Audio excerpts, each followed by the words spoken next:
च्या पश्चात आता अजित पवारांच्या राष्ट्रवादीची धुरा ही सुनेत्रा पवार यांच्या खांद्यावर असेल। 17 जानेवारीला अजित पवार आणि शरद पवार यांच्यामध्ये बैठक झालेली होती। या घडीची अत्यंत महत्त्वाची बातमी, 17 जानेवारीला अजित पवार आणि शरद पवार यांच्यामध्ये बैठक झालेली होती।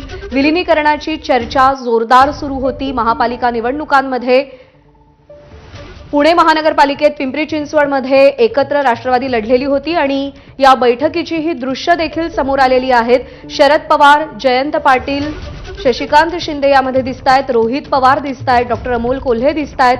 17 जानेवारीला झालेल्या बैठकीचा हा व्हिडिओ एबीपी माझाच्या हाती लागलेला आहे।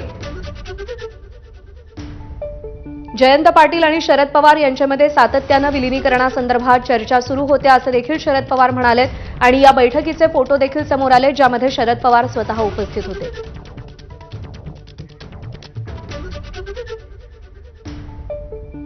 तर जिल्हा परिषद निवडणुकीसंदर्भात 17 जानेवारीला ही बैठक झालेली होती।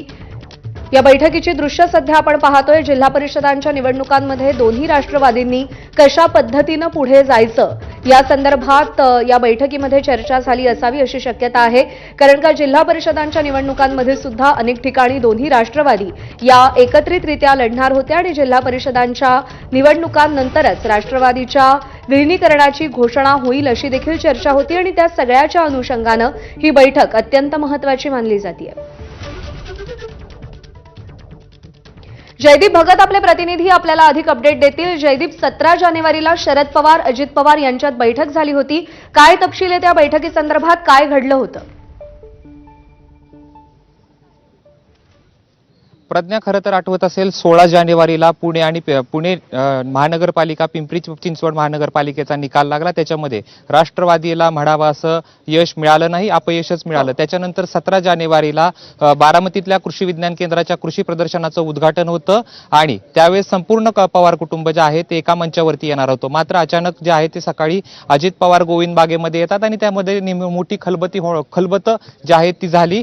दोन्ही राष्ट्रवादी एकत्रित येणार या संदर्भात जे ती चर्चा त्या ठिकाणी त्यावेळेस झाली होती। त्या बैठकीला शरद पवार स्वतः उपस्थित होते, जयंत पाटील होते, रोहित पवार होते, शशिकांत शिंदे होते, हर्षवर्धन पाटील होते, अशी सगळ्यांची चर्चा झाली आणि 12 फेब्रुवारीचा जो आहे तो मुहूर्त ठरला होता आणि त्यावेळेस जे आहे ते दोन्ही राष्ट्रवादी एकत्र येणार आणि आगामी काळात जे आहे ते पुढची वाटचाल करणार। ते या बैठकीचे जे व्हिडिओ आहेत आता एबीपी माझाच्या हाती लागलेले आहेत। त्यावेळेस जी बैठक झाली गोविंद बागेमध्ये, त्या ठिकाणी जे आहे ती बैठकीचे फोटो जे आहेत ते समोर आलेले आहेत। खरं तर दोन्ही राष्ट्रवादी आगामी काळात एकत्रित वाटचाल करणार होते, मात्र आताची परिस्थिती आहे ती वेगळी आहे। सुनेत्रा पवार आज शपथ घेत आहेत, मात्र याची कुठलीही कल्पना शरद पवारांना नाहीये किंवा शरद पवारांच्या राष्ट्रवादीला नाही।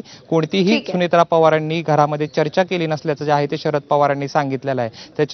त्याच्यामुळे आता जे आहे ते फोटो जे येत आहेत की दोन्ही राष्ट्रवादी एकत्र येणार आणि पुढे वाटचाल करणार। आता नेमकं काय पुढे होतं, कशा पद्धतीने दोन्ही राष्ट्रवादी एकत्र येतात काय, बरोबर आहे। त्यामुळे आता राष्ट्रवादीच्या पुढच्या राजकारणाची दिशा काय हा या घडीचा महत्त्वाचा प्रश्न आहे। जयदीप, धन्यवाद दिलेल्या सगळ्या सविस्तर माहितीसाठी। आणि या बातमीसह ब्रेकफास्ट न्यूज मध्ये आता आपण इथेच थांबतोय।